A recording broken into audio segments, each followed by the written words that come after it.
Nous sommes très heureux de vous retrouver une fois de plus sur votre chaîne de télévision et surtout sur votre chaîne de télévision YouTube Congo Essengo Officiel Plus Télévision, qui est là pour vous donner des informations à travers la République démocratique du Congo, la ville de Kinshasa. Tous les sujets qui font la une dans notre pays nous intéressent et nous poussent à chercher des personnes mieux placées pour vous donner les informations. L'actualité ces jours en République démocratique du Congo reste très dominée par la difficulté des confessions religieuses à trouver les successeurs de Corneille Nangaa. Les confessions religieuses se contredisent, entre autres, les protestants et les catholiques donnent leur point de vue, les 6 autres confessions religieuses donnent les leurs. Qui dit vrai, qui dit la vérité? Nous allons chercher à trouver des réponses avec notre invité de ce jour. L'actualité, c'est aussi les 100 jours du gouvernement Sama Lukonde, dit le gouvernement des Warriors. 100 jours après, quel est le bilan de ce gouvernement? Tous ces détails dans cette émission qui reçoit pour vous Maître Georges Kapiamba. Il est le coordonnateur de ACAJ, Accès des Congolais à la justice, Association congolaise pour l'accès à la justice. Avec lui, nous allons entamer cette émission. Maître, bonjour. Bonjour. Merci d'avoir accepté notre invitation. Merci aussi pour l'invitation. Voilà, nous sommes déjà dans vos installations, mais pour beaucoup, voudraient connaître d'abord l'ACAJ. Quelle est la mission principale de l'ACAJ? Bon, il faut d'abord rappeler que l'ACAJ va totaliser le 14 septembre de l'année en cours 10 ans. Ok. C'est une organisation de défense des droits de l'homme. Ça mérite une fête. Bien sûr, nous allons fêter au mois de septembre et nous espérons en partager avec vous le moment venu. Okay. Et donc, nous sommes une organisation de défense des droits de l'homme non gouvernementale et apolitique. Nous travaillons sur base d'un mandat qui se résume en ce que nous contribuons par nos actions à la promotion et à la protection des droits de l'homme, mais avec comme accès principal la justice. Pourquoi la justice? Parce que la justice, c'est elle, au terme de la Constitution, qui a reçu les mandats de toutes les Congolaises et les Congolais d'assurer la protection des droits et libertés fondamentaux des citoyens, mais aussi d'assurer l'égalité des chances, d'assurer la protection des administrés contre la puissance des administrants. Donc voilà en gros ce que l'ACAJ fait, mais un peu en détail, c'est quoi les genres d'activités. Nous assurons la diffusion de tous les instruments juridiques internationaux et nationaux qui assurent la protection des droits de l'homme. Nous assurons l'assistance juridique et judiciaire gratuite aux personnes vulnérables, aux personnes indigentes, principalement les femmes, les enfants, mais aussi les victimes de tortures et de traitements inhumains. Et l'ACAJ travaille pour assurer aussi la diffusion et soutenir les activités de la Cour pénale internationale parce que nous sommes beaucoup engagés dans la lutte contre l'impunité. Et pour le moment, nous avons un programme, comme vous le voyez là, l'État des droits et bonne gouvernance. C'est un programme que nous avons commencé il y a plus d'une année. Et vous l'avez commencé avec l'arrivée du président Félix Tshisekedi? Bien sûr. Nous l'avons mis en place parce que nous avons voulu exploiter le nouveau régime comme une nouvelle opportunité qui s'offre à la République démocratique du Congo, à son peuple, afin de renforcer un état de droit, mais fondé aussi sur la bonne gouvernance. Est-ce que l'état de droit en question, il est effectif? Alors, dire qu'il est effectif, c'est peut-être excessif, dans la mesure où, à ce jour, il y a encore beaucoup de défis qui doivent être relevés afin de rendre l'état de droit effectif. Mais il faut quand même mettre en exergue les efforts qui sont fournis par le nouveau régime, qui sont de nature à beaucoup nous encourager, à nous pousser tous dans la direction de contribuer à la restauration effectif de l'état de droit comme on le voit partout ailleurs. C'est déjà une bonne chose. Monsieur Georges Kapiamba, qui dit état de droit, beaucoup voient la justice. Et pourtant, Oui. depuis un certain temps, la justice, avec Félix Tshisekedi, est très contestée, très critiquée. On parle de la justice à deux vitesses, une justice inéquitable. Vous êtes de cet avis? Pas du tout. Pas du tout. Pourquoi? Parce que, heureusement que vous avez compris qu'avec toute la modestie qui nous caractérise, la cage, nous ne sommes pas de ces points de vue, alors que nous sommes les grands observateurs. Nous faisons un monitoring actif sur le fonctionnement de nos institutions, principalement de la justice, mais aussi de certains ministères. Ce qui a lieu de mentionner, c'est que depuis que le nouveau président est là, il a eu, par son action publique, à faciliter l'ouverture de l'espace d'expression de liberté. C'est déjà une très bonne chose. Il a, par son action, facilité la libération de tous les prisonniers d'opinion qui continuent encore à se faire enfermer dans nos prisons. Ça n'existe plus, qu'on ne vous trompe pas, parce que nous vérifions. Il a, par son action, fait prendre la conscience aux agents et fonctionnaires des services de renseignement qui ne peuvent plus continuer à travailler comme durant les régimes passés, c'est-à-dire arrêter, enlever les gens, les détenir au-delà du délai de la garde à vue, sans encourir des risques de poursuite. La preuve, c'est qu'un ancien administrateur général de l'ANR aujourd'hui fait l'objet de poursuites à cause de ces faits. Il n'a pas hésité à détaler et il est en cavale depuis lors. Ces avocats parlent d'acharnement. Non, je voulais maintenant arriver à ça. C'est à partir de là que ceux qui se sont rendus coupables de ces faits durant les régimes passés, qui commencent maintenant à inoculer dans l'opinion ce message de dire que c'est l'acharnement. Alors, qu'est-ce que nous disons, la cage? Parce que nous travaillons pour un état de droit. On ne peut pas vouloir une chose et son contraire. Vous ne pouvez pas rechercher l'état de droit, c'est-à-dire l'état dans lequel tout le monde est censé être soumis aux lois, respecter les lois, l'état dans lequel tous les litiges ne sont réglés que par la justice juste et indépendante. Est-ce que notre justice est-elle indépendante, oui ou non? Je dis, elle fait beaucoup d'efforts pour mériter ce qualificatif d'indépendante, mais il y a quand même des défis aussi à relever. Donc, lorsque un citoyen, comme dans le cas de l'ancien administrateur de l'ANR, M. Kalev Moutonde, des citoyens comme Jean-Claude Mouyambo, Christopher Ngoy et d'autres qui se sont sentis lésés par son action d'antan, saisissent la justice n'a pas autre réaction que d'ouvrir les dossiers, commencer à enquêter, contraindre la personne à comparaître pour être entendue. Ce qui a été fait contre lui, on lui a envoyé des mandats auxquels il n'a pas déféré, jusqu'à ce que le parquet était obligé, conformément aux lois de la République, de décerner contre lui un mandat d'amener plus tard un avis de recherche. Et donc, quand cela est fait, nous devons, nous, en tant que citoyens qui aspirons réellement à un état de droit, nous en féliciter pour dire « Ah, enfin, l'état de droit se vit actuellement ». Vous accompagnez l'état de droit, vous vous félicitez, et pourtant, au moment où nous tenons cette émission avec vous, il y a un membre d'un mouvement citoyen qui vit maintenant en clandestinité. Pourquoi? Parce qu'il reçoit des appels de menaces, il est menacé. Finalement, comment vous... Il s'agit de qui? J'étais les noms, non, il faut parler parce que nous... J'ai suivi sur une radio périphérique ce matin. J'ai lu, moi je ne ferai pas comme vous, parce que j'ai lu dans les réseaux sociaux. Moi je vous dis, il est des échats. J'ai lu dans les réseaux sociaux, il s'appelle Moukaleng, qui serait menacé. On a parlé aussi de Grace Djouza.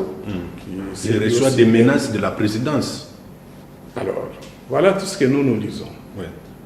Nous n'avons pas la prétention de remettre sans cause. Mais nous disons aux uns aux autres que si vous êtes dans telle situation, déposez la plainte. Posez-leur la question.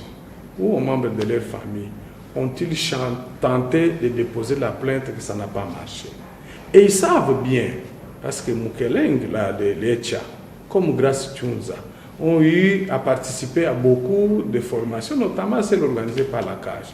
Nous avons toujours dit, en cas de menace, vous envoyez les messages, mais faites un effort pour saisir les organisations de défense des droits de l'homme. La CAGE, nous, on n'a jamais été saisis. Pour le cas de nos deux amis, vous n'avez pas été saisis. Nous devons être saisis officiellement. En même temps, le Bureau des Nations Unies, BNCDH, constate qu'il y a une forte baisse de la situation des droits de l'homme dans notre pays. Baisse des violations, je crois, c'est ce que j'ai lu aussi. Oui. Ils ont parlé de baisse de plus ou moins... Est-ce que cela n'entache pas l'état des droits auquel vous... Non. Alors là, je reviens maintenant, parce que vos émissions comme ça permettent aussi d'assurer la pédagogie. L'état des droits ne doit pas se résumer seulement à l'administration de la justice. Okay. L'état des droits, c'est toute une culture.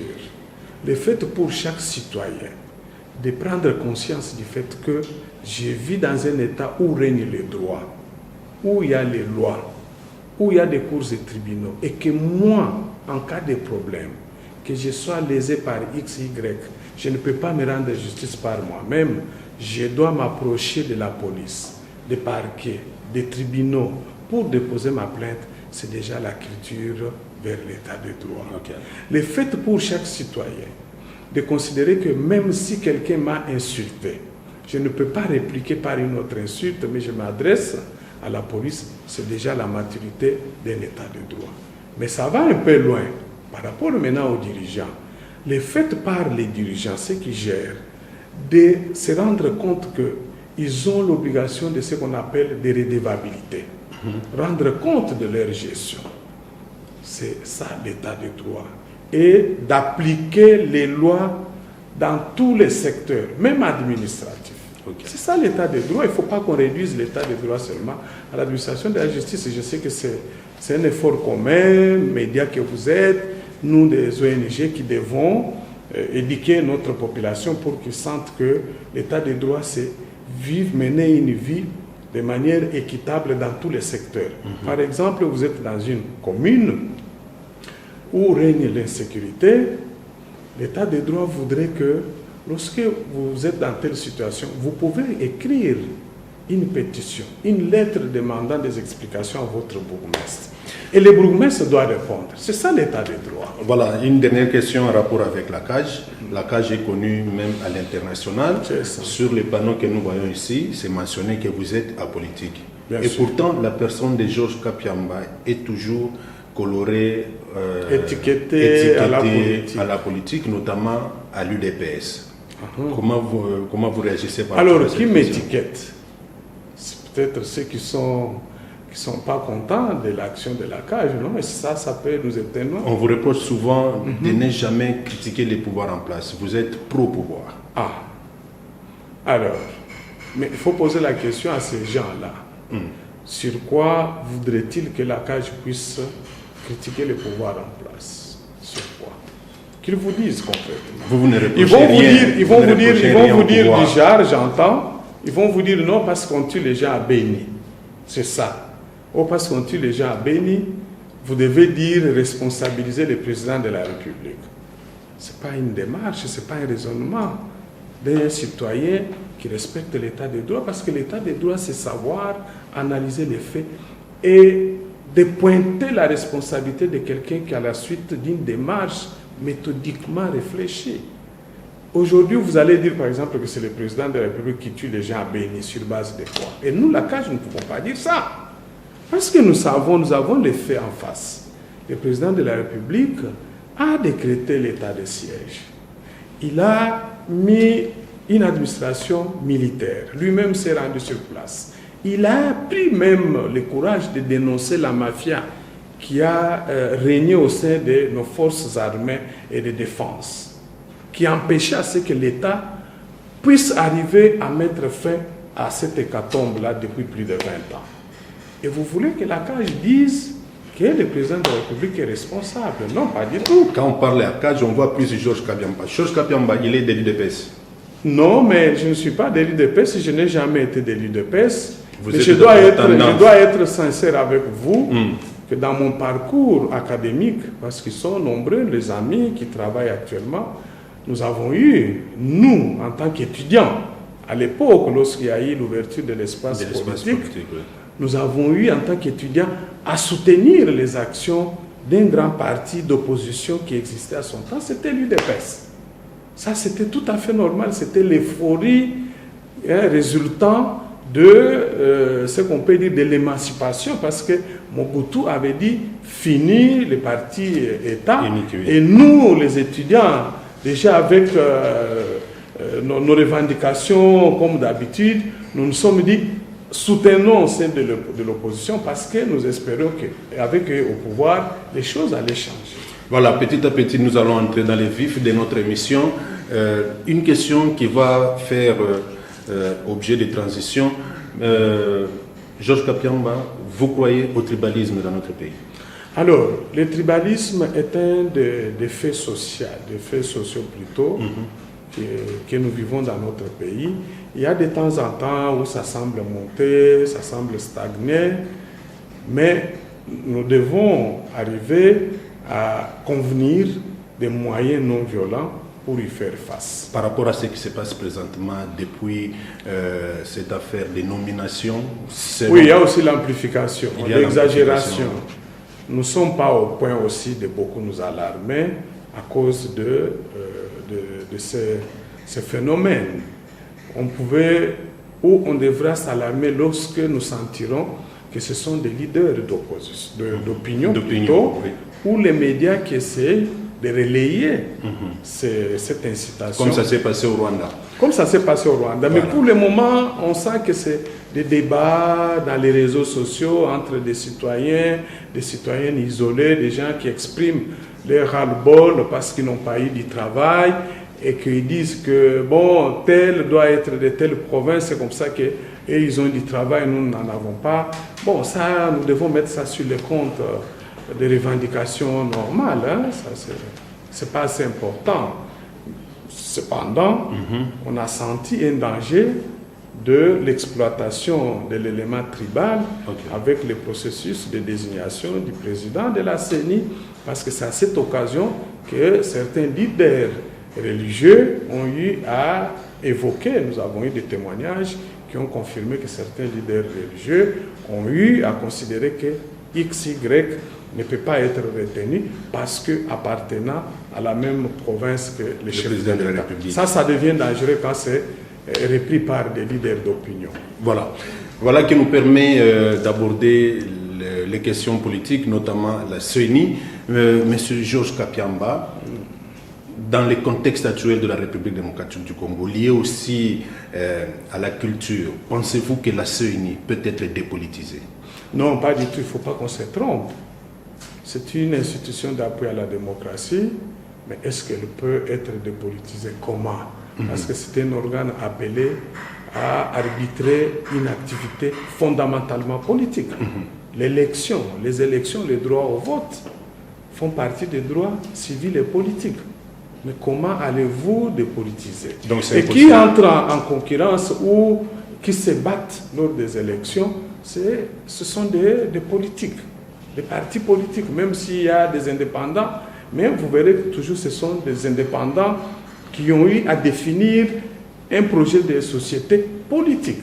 Donc il est difficile de enlever tous les caractères politiques. Mais cela ne nous empêche pas de faire en sorte que les animateurs jouissent d'une indépendance et d'une impartialité.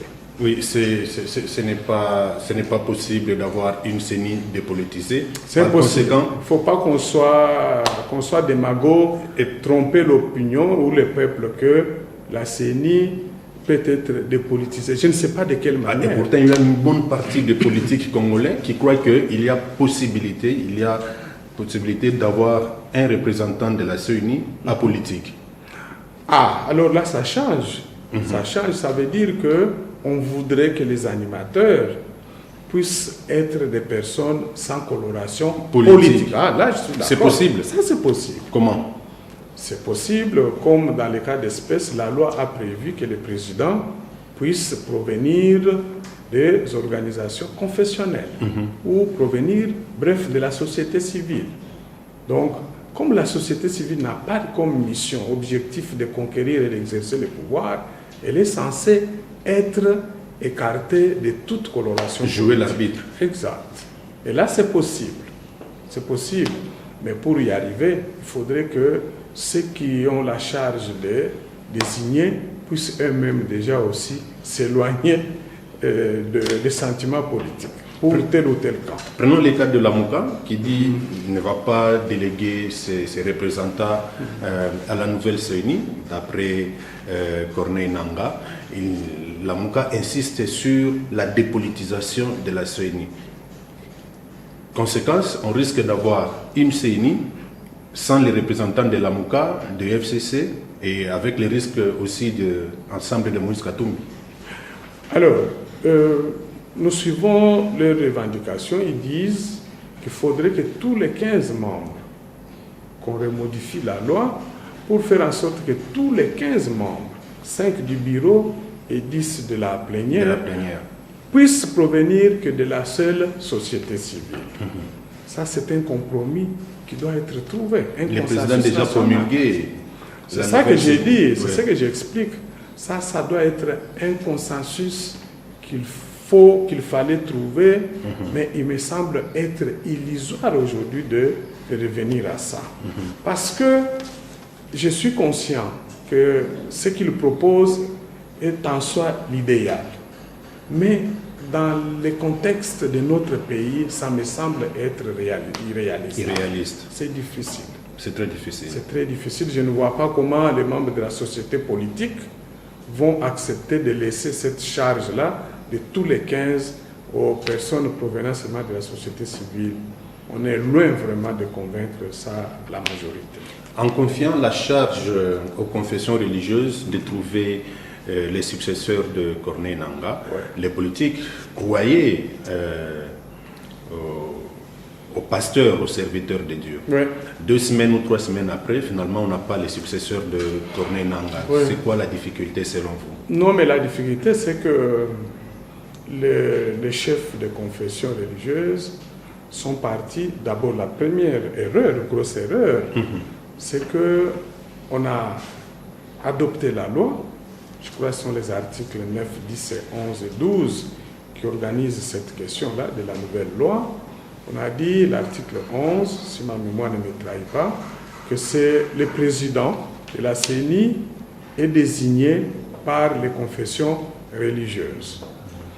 La grosse erreur, c'est qu'on a posé ces principes, mais on n'a pas organisé la procédure elle-même. Comment ça allait-il se faire? Et qui sont ces confessions religieuses? Parce que la loi ne les nomme pas, ne les énumère pas. Mais comment allions-nous identifier ces confessions religieuses? La loi n'a pas été complète. Deuxième erreur, c'est que la loi n'ayant pas prévu la procédure, on a laissé les confessions religieuses, quelques-unes, 8, s'autoproclamer comme ayant le monopole de participer à ce processus. On a éjecté les autres qui aujourd'hui continuent à réclamer. Mais qui leur a donné le pouvoir de se considérer comme les seuls à avoir la direction de cette désignation? C'est un problème. Troisième problème que la loi n'a pas réglé, c'est le fait d'avoir laissé les confessions religieuses, chacune, la possibilité ou le droit de parrainer un candidat. On a oublié une chose, que lorsqu'on vient avec un candidat qu'on parraine, on s'engage dans ce qu'on appelle une bataille. On recherche un intérêt, c'est quoi? Faire passer son candidat. Donc, on devient antagoniste par rapport aux autres. C'est ce qui justifie même l'attitude de l'abbé Chollet, qui disait que la confession catholique a mené les candidats de l'alternance. Mais nous avons senti ça. L'Église catholique avait son candidat, Kimbangis, les autres, chacune. Et il est arrivé un moment où, pour les deux, les camps de l'SCC et de l'Église catholique ne voulaient pas lâcher le leur. Les 6 ont dit, nous faisons bloc autour de celui de l'église kimbanguiste. De l'église kimbanguiste ou bien de la présidence? Alors, nous, vous savez, nous sommes une organisation de droits de l'homme. Nous jugeons les choses sur les faits, palpables et vérifiables.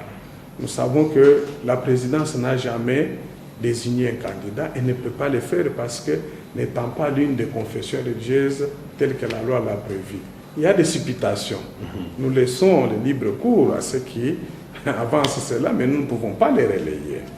Et donc, nous disons qu'il ne fallait pas qu'on laisse cela.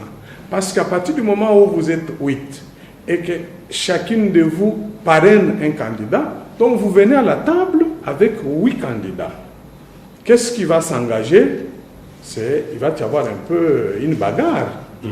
Chacun va chercher à faire passer son candidat. Ouais, et derrière tout ça, les politiques aussi s'invitent. C'était ça une erreur.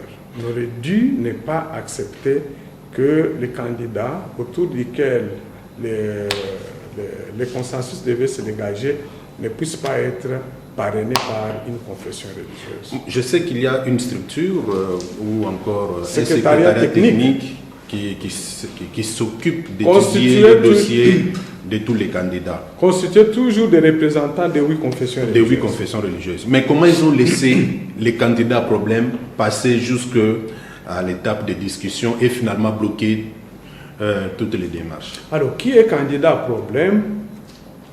Nous ne savons pas. Non, moi je vais les citer. Les catholiques et les protestants ne veulent pas de Denis Kadima qui serait entre guillemets très proche du président de la République, très proche de la famille du président de la République, très proche de l'UDPS. Les autres 6 confessions religieuses ne veulent pas de Botoko qui est de l'église des catholiques soutenu par les protestants parce que lui aussi serait très proche de Ambongo, très proche de l'église catholique et il gère comment on appelle ça, la CEP catholique. C'est ça qui est à la base. Il a été le chef de la commission d'observation des élections pour le compte de la CENCO. Oui. Mais c'est comme je l'ai mentionné ici, l'erreur est partie de là. À partir du moment où on a laissé à chacune des confessions religieuses d'avoir la possibilité de parrainer, de venir avec un candidat, cela a pollué même les cadres de discussion. Et puis tout cela, je les entends toujours parler quand ils interviennent, même M. Labencho l'a dit, les candidats doivent obéir seulement aux critères de compétences et de moralité. Mais quand nous lisons leur propre charte, je ne vois pas tous ces éléments-là bien définis. Ils se contredisent. Et donc, nous nous sommes retrouvés dans un imbroglio parce que tous, Congolais et Congolaises, nous n'avons pas été prévoyants. Mais ce sont des faits qui doivent nous renseigner, nous instruire pour que, à la prochaine législation, nous puissions modifier. Si vous demandez notre point de vue de la cage aujourd'hui, s'il nous était demandé de proposer, pour l'avenir, pas pour l'instant, parce que la loi est là, elle doit s'appliquer, pour l'avenir, pour nous, il faudrait écarter carrément les confessions religieuses du processus de désignation. Là, je dois être sincère, nous avons un pas dans la société civile, un pas dans la politique. Pourquoi? Parce que nous nous occupons de la politique. Nous surveillons la politique. Déjà, la société civile est toujours taxée de tendancieuse. Il y a une société civile pro-pouvoir, une société civile pro-opposition. Oui, vous dites taxée, ça veut dire que c'est un groupe de gens, pour des raisons qui leur sont propres, vont dire Maître Georges est de l'UDPS, ou il est de l'UNC. Il va soutenir les candidats de l'UDPS. Ah voilà, c'est ça. Bon, pour le reste, je crois que c'est à la majorité des Congolais de savoir si réellement vous êtes de tel ou tel parti politique. Revenons d'abord au secrétariat technique qui est censé étudier les dossiers de tout et chacun. Si à ce jour, les confessions religieuses n'arrivent pas à trouver les candidats, les successeurs de Corneille Nangaa, donc la faute revient à qui? Aux confessions religieuses. Pas au secrétariat technique? Non, à la plénière. À la plénière. Bien sûr. Le secrétariat technique a procédé à la sélection en appliquant à chaque candidat les critères qu'ils avaient convenus. C'est comme ça qu'ils ont éliminé des 10, ils sont arrivés à 4. Okay. Et par après les 4, ils sont arrivés à 2. À 2. Alors, les choses se sont bloquées au niveau de la plénière. Après le blocage, nous avons suivi... Parce qu'au fait, il faut mentionner, au niveau de la plénière, c'est parce que 2 confessions religieuses ont refusé d'appliquer leur article 17 de leur charte, qui dit qu'en cas d'absence de consensus, on passe au vote. Oui, tout de suite après le blocage, nous avons suivi les réactions. D'un côté, les catholiques et protestants, ils accusent les 6 autres menés par Dodo Kamba. Dodo Kamba et les autres accusent aussi les catholiques et protestants qui sont allés jusqu'à les chasser de la salle de réunion à l'interdiocésain. Nous avons suivi tous, je suis sûr que vous avez suivi Aben Cholet. Bien sûr, je l'ai suivi. Et toutes les déclarations faites autour de ça par les catholiques. D'abord, je commence par les catholiques. Est-ce que tout ce qu'ils disent, c'est la vérité selon vous? Non, mais ne me donnez pas beaucoup de pouvoir que ce que j'ai, c'est-à-dire de dire qui a raison, qui a tort. Parce que vous analysez très bien, je vous suis régulièrement. Bien sûr, nous analysons. Tout ce que nous constatons, c'est que les confessions religieuses ont déçu parce que n'ayant pas trouvé de consensus sur un candidat. Deuxièmement, nous avons dit, la CAJ nous avons dit, nous les tiendrons pour responsables d'un éventuel glissement électoral. Est-ce que nous sommes déjà en plein glissement? Non, mais... Ou bien ils ont encore tout le temps de se rattraper? Mais ça se profile déjà. Parce que je vous informe que selon les calendriers établis par le bureau de l'Assemblée nationale, au plus tard les 15 du mois encore. Aujourd'hui, nous sommes les 8, les 9. Donc, dans 6 jours, en principe, nous sommes censés connaître les 15 membres de la CENI. Okay. Ils devaient finaliser au plus tard les 12, les 13. On entérine par l'Assemblée nationale, on transmet au président de la République qui intronise par une ordonnance. De manière à ce que dans les 5 jours, c'est-à-dire au plus tard les 20, ils sont installés, ils commencent déjà à travailler avant la fin du mois. Ils devaient déjà préparer l'ébauche du calendrier électoral. Mais entre-temps, nous perdons ce temps. Aben Cholet dit, tout au début de discussion, dans la salle, il y avait certains responsables des confessions religieuses qui ont avoué qu'ils étaient abordés par des personnalités. Ils ont même cité les endroits, Hôtel Béatrice pour un, l'autre dans son église. Alors vous êtes quand même une organisation qui militait contre la corruption. Quand vous avez eu écho de ces allégations, est-ce que vous avez essayé de mener les enquêtes ou est-ce que vous en êtes? Non, mais l'abbé Scholl l'a déclaré seulement ce week-end. Donc je l'ai suivi le dimanche. Et puis aujourd'hui, nous n'avons pas encore discuté de ce qui peut être fait, mais il faut considérer ça comme des allégations.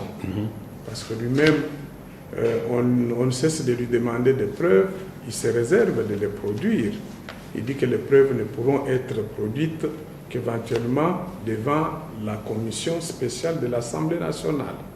Donc même nous, même si nous arrivait de nous impliquer, nous aurons toujours des difficultés pour apprécier, évaluer la nature de leurs preuves.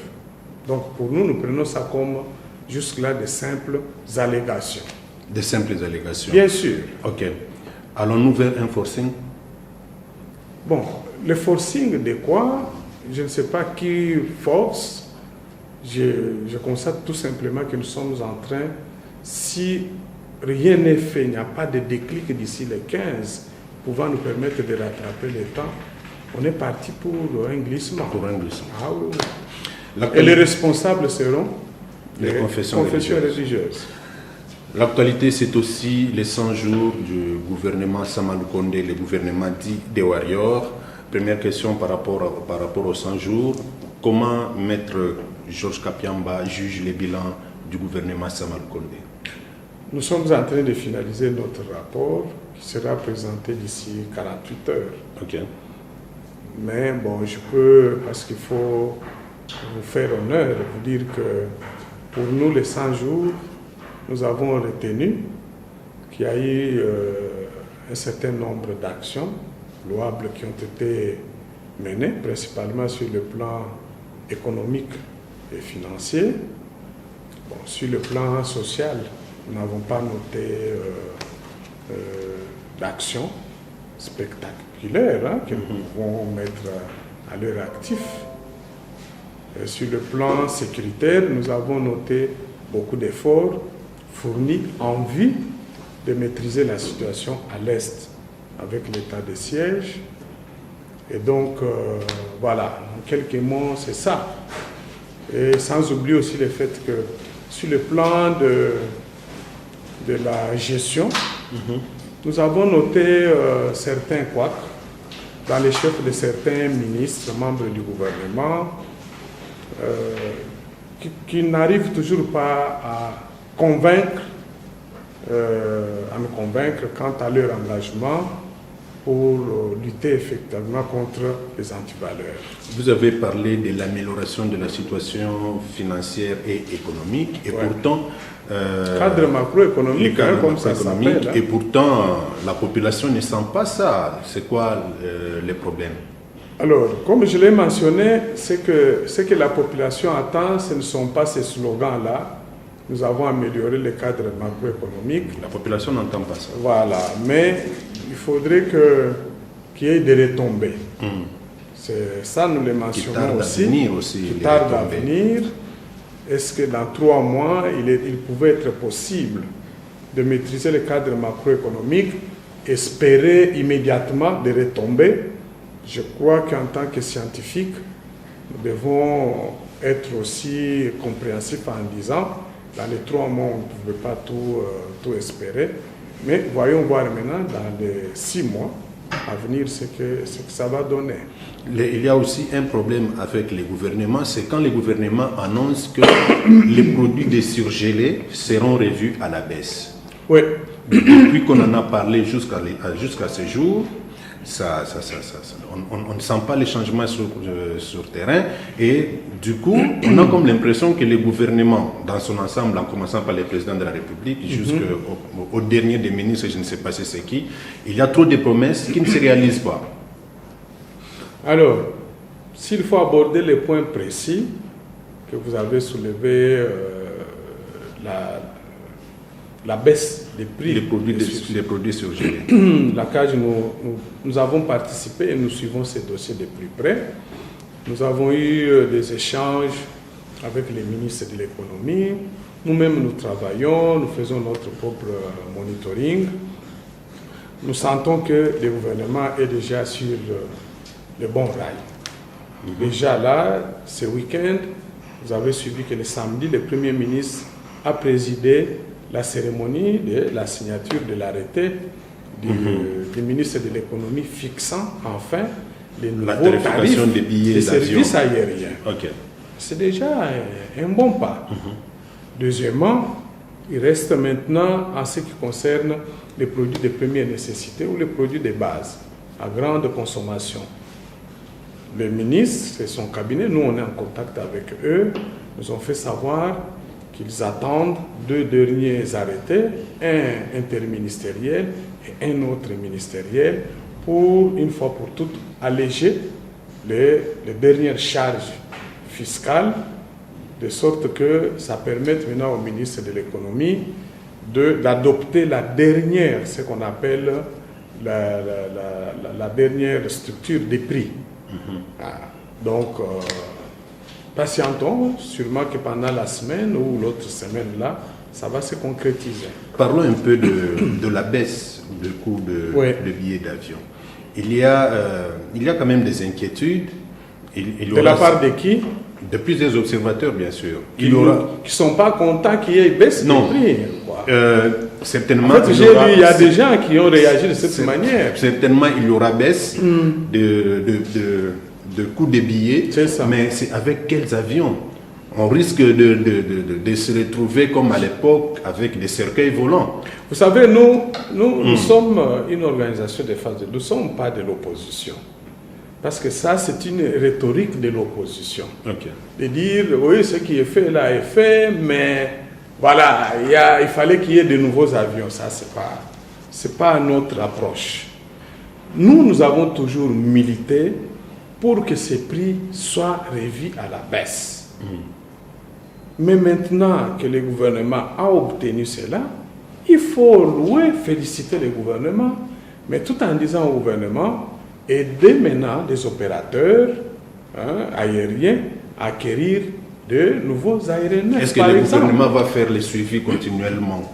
Mais il faut leur faire confiance et puis rester mobilisé pour suivre ça. C'est ça qu'il faut faire. Ça va perdurer. Mais attendons, nous notons tout simplement que les prix ont été revus à la baisse. Je suis certain, comme le ministre l'a dit, qu'il fallait 48 heures pour permettre aux opérateurs de les intégrer dans leur système informatique.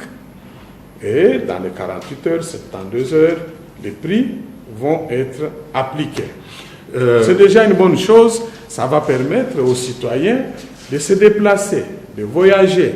Parce que si déjà pour Kinshasa, Lubumbashi, Kinshasa, Goma, on s'est payé, prenons $193 ou $200, c'est déjà une bonne chose. C'est déjà une bonne Contre plus de $300, $480. Non, mais c'est un effort qu'il faut saluer, mais tout en demandant ce que cela se poursuive. Maintenant, nous restons mobilisés sur notamment la mise en application effective, mais aussi la finalisation de la structure des prix des produits de base. Ok. Selon ma compréhension, ACAJ milite pour le bien-être de la population. Bien sûr, mais c'est ça. Mais les droits de l'homme, c'est pour l'intérêt général. Je vais poser cette question qui est souvent... Peut-être je m'excuse. Oui. Il faudrait que les gens arrivent à comprendre que quand on dit défendre les droits de l'homme, c'est quoi? C'est le bien-être. C'est le bien-être. Vivre bien, avoir un logement décent, avoir un moyen de transport accessible à tous, c'est réaliser les droits de l'homme. Okay. Avoir une alimentation, avoir un travail. Donc quand nous disons, nous militons pour la protection des droits de l'homme, ça veut dire tout ça, il faut considérer que nous militons pour le bien commun, pour l'intérêt général. Voilà, ça c'est une question qui nous est toujours posée par la population dans notre travail de journalisme. Je voudrais que vous réagissiez à Lingala. Bien sûr, moi il faut poser toutes questions. Hein. Oui, ne vous gênez pas. Hein. Je sais que vous parlez aussi bien. Même si vous demandez si j'ai travaillé avec le président, parce que ça me revient toujours. Oui. Ok. Comme Soubalobi, gouvernement, ici, kolobake bakokitisa biloko ya kolia na wenze. Mais baza kokende ko imposer logique wana na ba privé. Pona nini gouvernement abandaki te na ko créer nanu soki ba entreprise na ya ba vivre frais wana a créer yango après a imposer ba prix ndenge aza ko imposer ba tomosusu. Cette question est importante, je commence d'abord par les Français parce que vous l'avez pas posé. OK. Les gens, j'ai lu dans les réseaux sociaux, les gens disent, mais le gouvernement va imposer seulement des prix à lui, au lieu de créer des unités de production de ces produits localement. Ils ont tort. Pourquoi? Parce que le gouvernement a la mission de s'assurer que tous les services qui sont rendus sur le territoire national sont taxés conformément aux lois de la République. Et la loi de la République qui organise les services, c'est la loi portant ce qu'on appelle la liberté du commerce. Et les ministres qui en charge l'application de cette loi, c'est le ministre de l'économie. Quand vous lisez cette loi, et ceux qui réagissent comme ça ne connaissent pas, il y a ce qu'on appelle les prix des reviens, les prix d'achat, les prix des reviens. Oui. Dans les prix des reviens, il y a la marge qu'on appelle la marge bénéficiaire. Donc, vous savez, la marge bénéficiaire plus les prix d'achat rendus, ce qu'on appelle les prix FOB ou CIF, vous ajoutez 25%. Pour certains produits, c'est 15%, pour d'autres, c'est 30%. Mais lorsque l'État, le gouvernement constate que quand vous vendez ces produits-là, votre marge de bénéfice dépasse largement les 25%. Mais c'est son droit de vous interpeller. Avant même de fixer les prix des reviens, c'est-à-dire les coûts plus votre bénéfice, La loi dit que le ministère de l'économie a le pouvoir de se faire communiquer la base de calcul de votre prix de revient. Ce qui n'était pas fait. Non, il faisait, mais il trompait. Ok. Les opérateurs économiques, c'est pour cela que la CAGE, nous avons dit, nous ne pouvons pas les soutenir. Ils sont dans une logique où ils font payer illégalement aux citoyens des choses qui ne sont pas acceptées par la loi ou autorisées par la loi. Ok. Ils ont inclus dans la structure des prix, ce que vous aviez suivi, nous avons des éléments, 36 éléments non incorporables. Donc des éléments irréguliers, c'est-à-dire des frais illégaux. Mais ce sont ces frais-là que le gouvernement a fait supprimer. Il a dit non, ça vous enlevez. Ça vous enlevez. Il y a eu des frais pour certaines taxes qui étaient perçues par l'État ou les services de l'État. Le gouvernement lui-même a dit, moi, pour le bien de mon peuple, je les enlève. Ok. Ils sont supprimés. Ils ont supprimé. Mais c'est tout à fait logique qu'en supprimant tout cela, que les prix puissent baisser. Mais eux ne voulaient pas. Parce que vous vous imaginez que dans leur structure de prix, ils mettaient les prix, par exemple, les choses manque à gagner. Ils mettaient si c'est $20 sur chaque tonne. Manque à gagner. Les frais de la route. Les choses comme...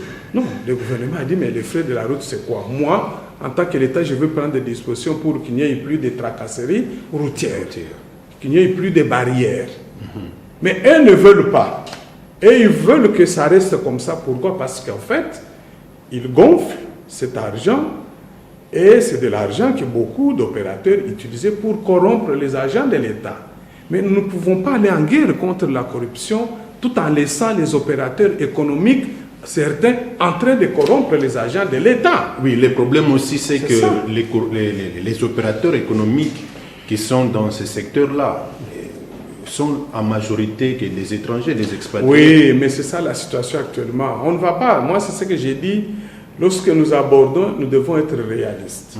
On ne peut pas aujourd'hui, du jour au lendemain, penser qu'on va demander à ces gens de quitter. Okay. Ils sont là, ils sont avec nous, ils font partie de l'aimant de notre économie. On leur impose seulement le respect de la loi. Maintenant, avec le temps, et nous, lors des réunions avec les ministres, les gouvernements, ils ont reconnu qu'il faut maintenant travailler pour susciter la production interne. Parce qu'il faut assurer au pays une autonomie alimentaire, c'est-à-dire produite sur place par des Congolais. Ça, ce sont des objectifs à long terme, mais pour le moment, c'est leur imposer la vraie structure des prix. Ok, là vous réagissez en français. En français. Si on a lingala tolobi boye, batoyo bazako loba, que le gouvernement a imposé ba prix na na ba opérateur économique en lieu place il y a qu'on recréer ba unité de production locale, bazali ko se tromper. Pourquoi? Parce que ba yebi législation en matière économique té.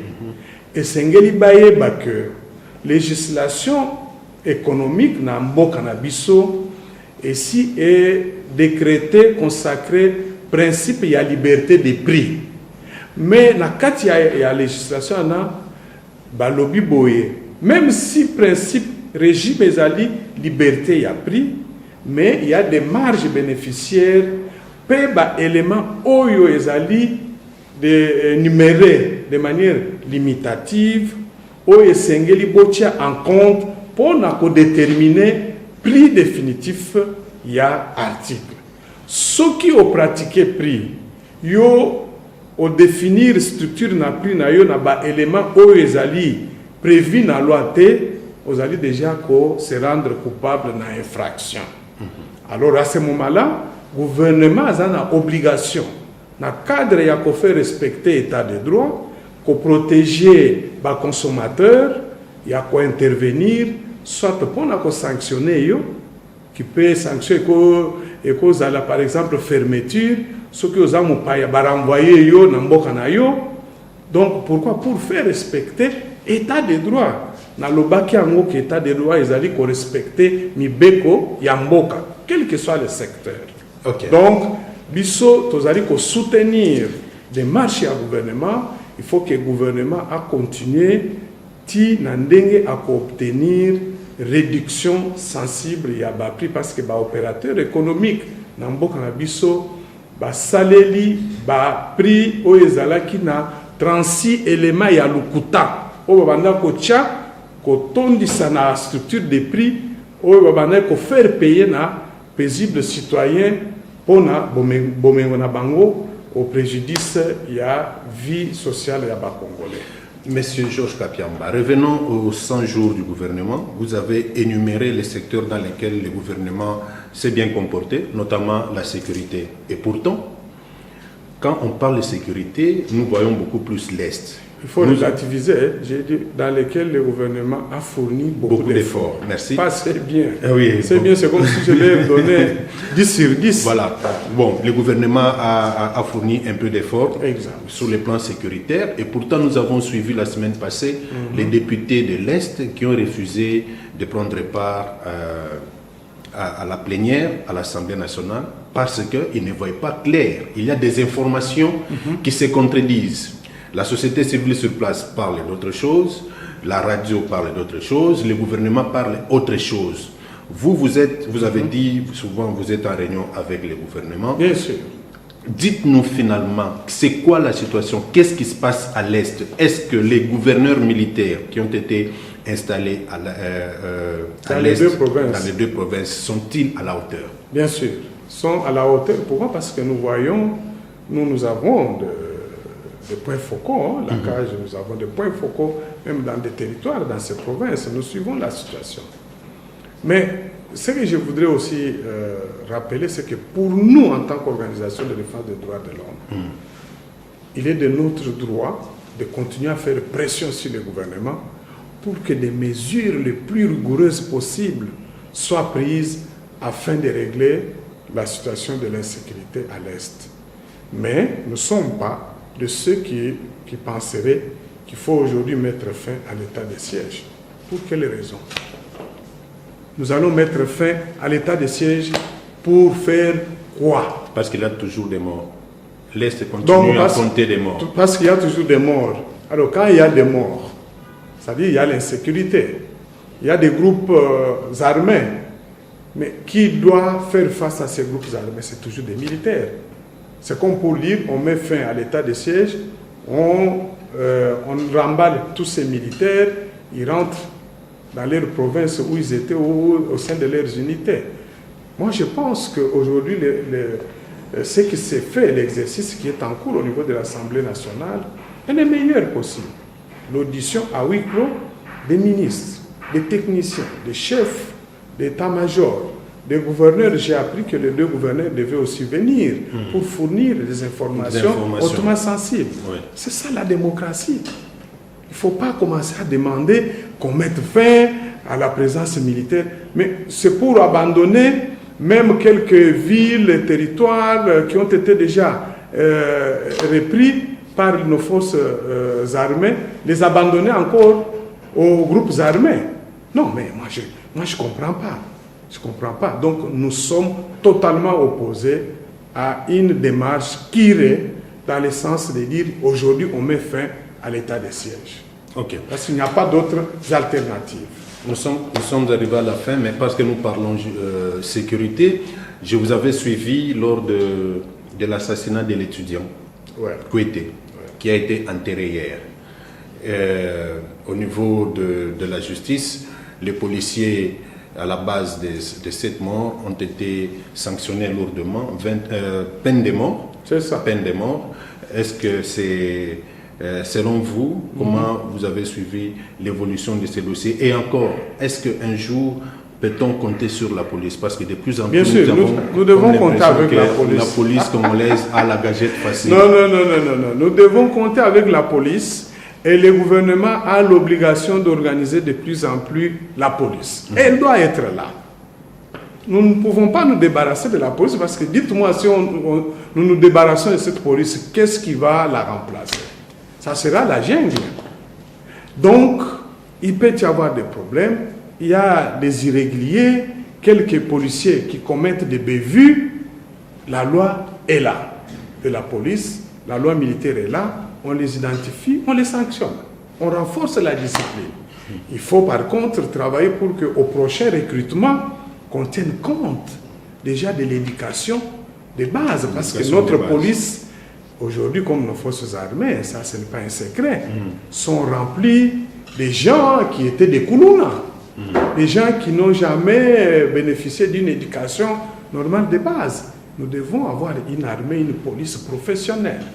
Donc il faut miser sur des jeunes gens, des garçons, des filles qui ont eu à faire un cursus scolaire, universitaire, qui vont aller déjà là-bas avec un bon bagage intellectuel, des gens qui savent se comporter, que nous remplir de nos forces armées, de notre police, des voyous, des délinquants, des koulouna, comme si c'était une poubelle où on allait jeter tous ces gens-là, dont la place doit être en prison ou à Kanyamakasese, pour qu'ils apprennent le travail. Donc, la police est un instrument important pour nous, un instrument important pour protéger les droits de l'homme. Voilà. Monsieur Georges Kapiamba, merci. C'est moi qui vous remercie. Voilà, nous sommes arrivés à la fin de votre émission. Nous espérons que dans les jours à venir, nous serons encore en face de Maître Georges Kapiamba, qui, je rappelle, il est coordonnateur de l'association congolaise pour l'accès à la justice, ACAJ, qui fête ses 10 ans le mois prochain, le 14 septembre. Merci de l'attention que vous avez accordée à votre émission Congo Politicana. Restez branchés. On se retrouve déjà avec... Il faut dire que c'est l'ACAJ qui fête, pas Maître Georges. J'ai bien dit. C'est l'ACAJ qui célébrait ses 10 ans. Maître Bokol me corrige, j'ai chargé de programme, je dis c'est les 12. Ah, ok. C'est les 12. Voilà, au mois de septembre prochain, les 12. Voilà. Ok, au revoir. C'est bon.